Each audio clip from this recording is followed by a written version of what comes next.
The Holy Gospel according to Luke. Glory to you, O Lord. Mary said, "My soul magnifies the Lord, and my spirit rejoices in God my Savior, for he has looked with favor on the lowliness of his servant. Surely from now on all generations will call me blessed, for the Mighty One has done great things for me, and holy is his name. His mercy is for those who fear him from generation to generation. He has shown strength with his arm. He has scattered the proud in the thoughts of their hearts. He's brought down the powerful from their thrones and lifted up the lowly. He has filled the hungry with good things and sent the rich away empty. He has helped his servant Israel in remembrance of his mercy, according to the promise he made to our ancestor and to Abraham and to his descendants forever." The Gospel of the Lord. Praise to you, O Christ. Please be seated.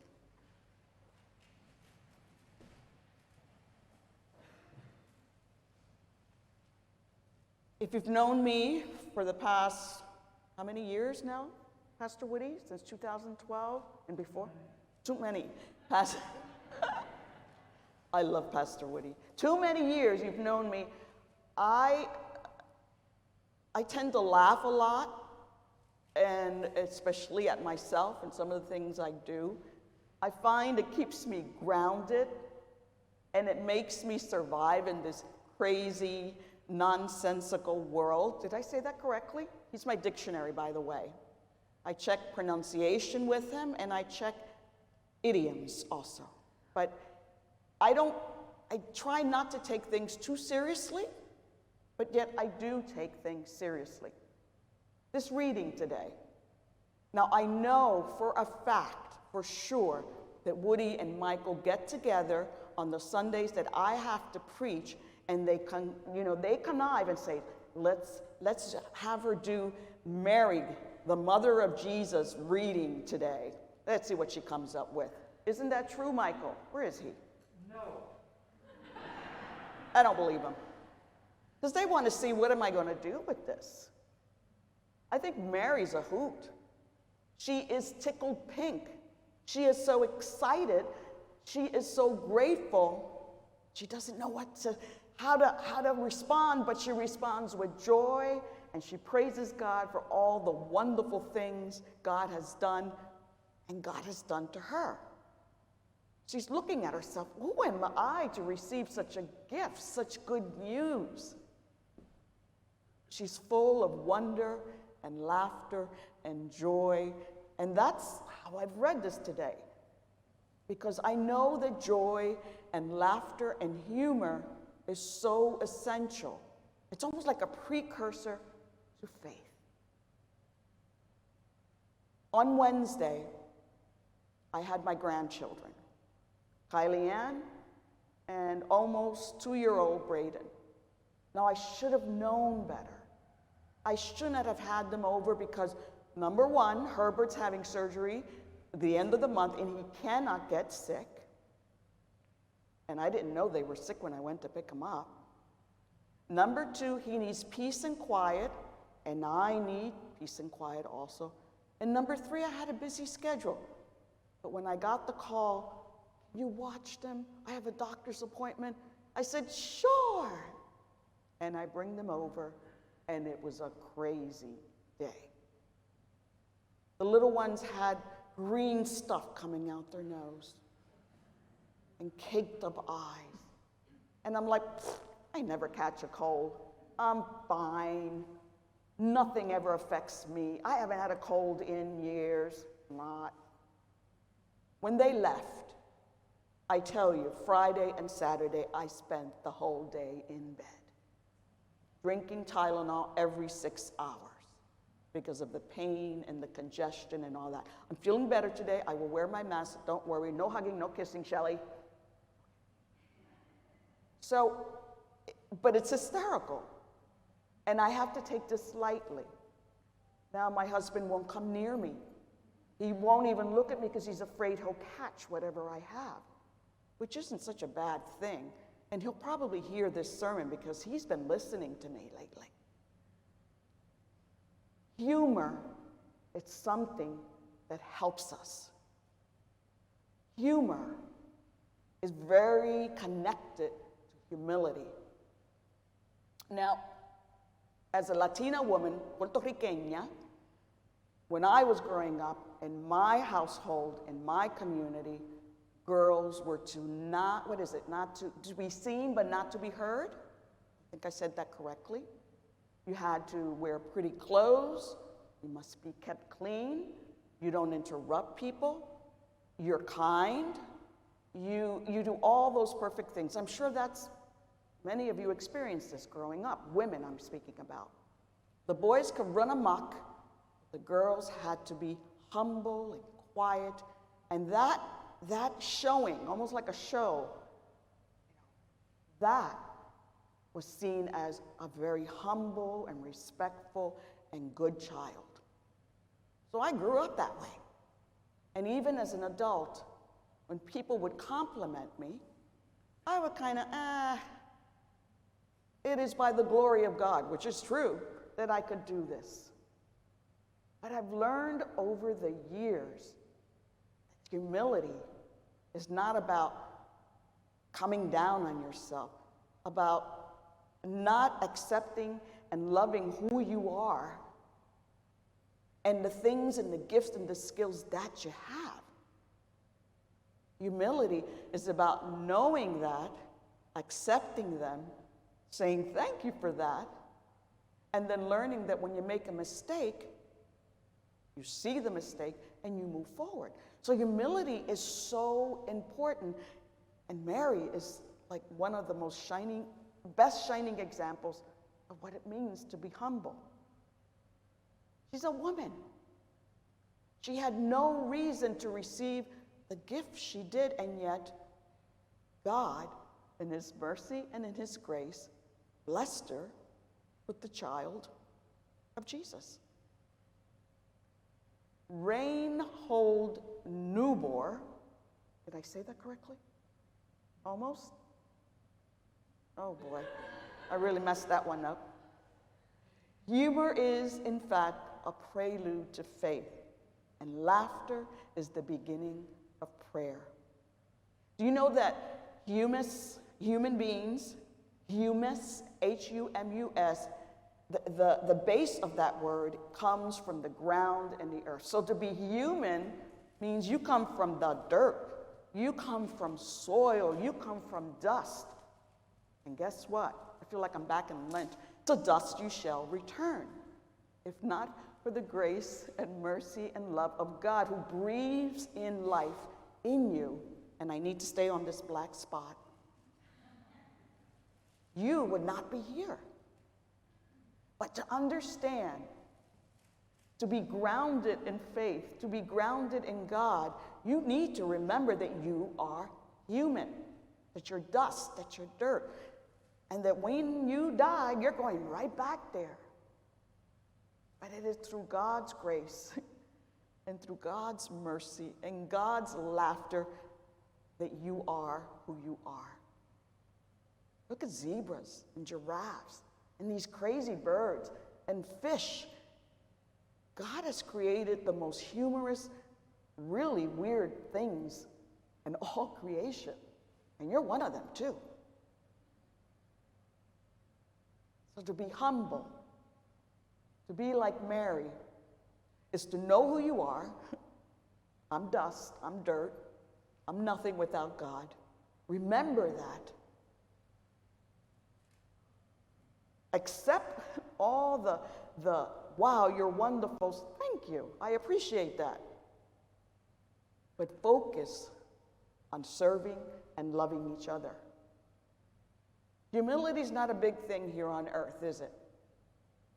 It's about getting ahead, promoting yourself, being the best at your field, and all of that is good. I'm not saying please to stop doing that, because all of that is important. I mean, what do you think I'm telling my granddaughter? You're going to be a doctor one day, a dentist, you're going to be a lawyer, you're going to be an artist, you're going to be a carpenter. I do want her to be proud of herself. I do want her to succeed. And when we take that success and think that it's ours, and believe that that success did not come with help from every single one of you, from parents and friends, from communities, from counselors, from prayers, then we forget that we are human. We forget that we are dust. And we forget that we exist, if not because of God's grace and God's mercy and God's love. So here we are. And I'm asking you to be humble. I'm asking you to be strong. I'm asking you to use your skills and your gifts and your laughter and your humor to serve God as you serve others. I'm asking you to be the most humblest person in the world. And that is not easy. It is not easy.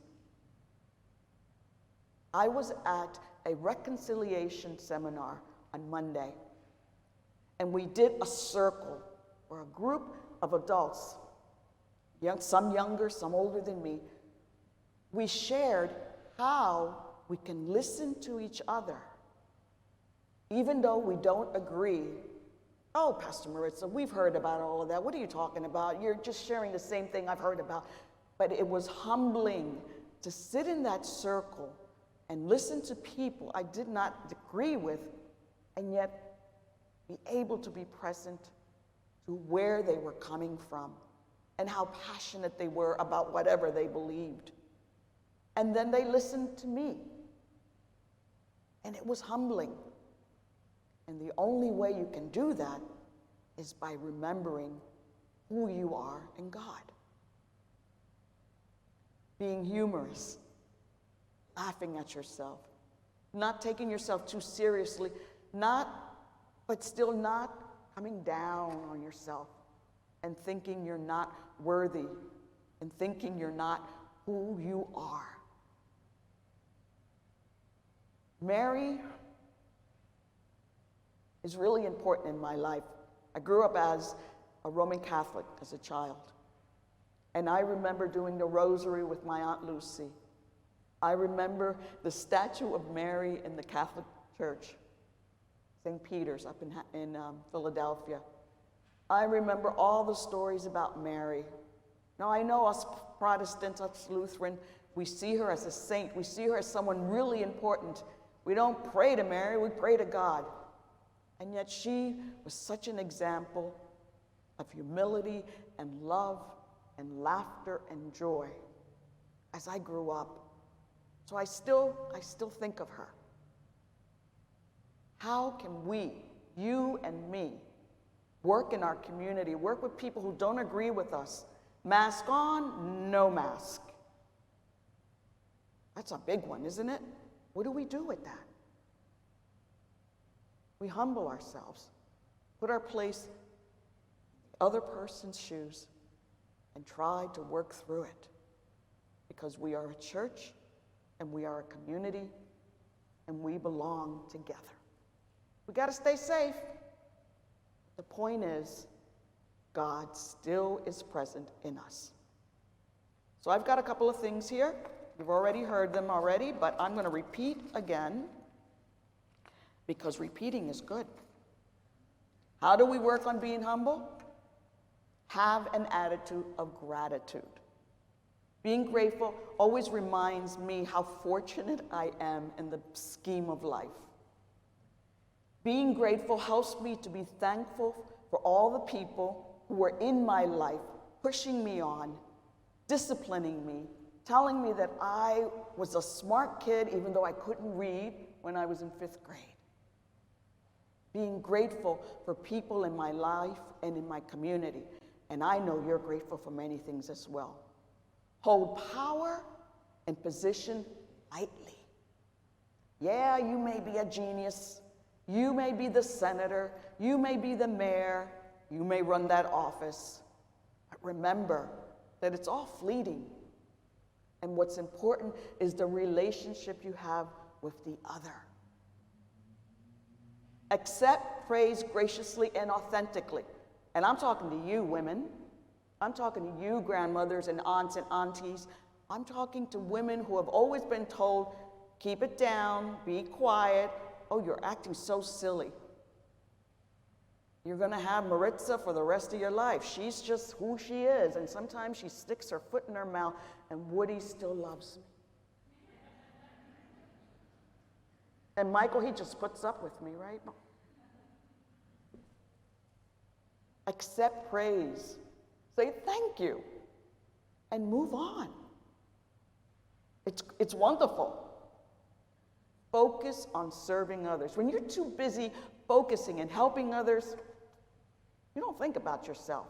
That may be a good thing, that may be a bad thing, but the point is, when you're focusing on others, you don't worry about how you look or what you say. What you're focusing on is helping your neighbor, helping your church family, helping your community, speaking up to injustice, keeping safe, loving each other, forgiving each other, reconciling. And I'm going to add this one. Be humorous. Remember, humor is a precursor to faith. If you can laugh in the face of death, as Jesus did, if you can laugh in the face of things that are just wrong and know that you can make a difference, you're okay. It's not easy. But God is with you. And if God made you, Lord have mercy, and you're not laughing about that and joyful, I don't know what I can say. That's what I think about Mary. I think she was giggling. She was a 14-year-old girl told by God that she was going to have a baby. I'd be laughing too. Nah, couldn't be. Are you crazy? Holy is your name, Lord. Holy is your name.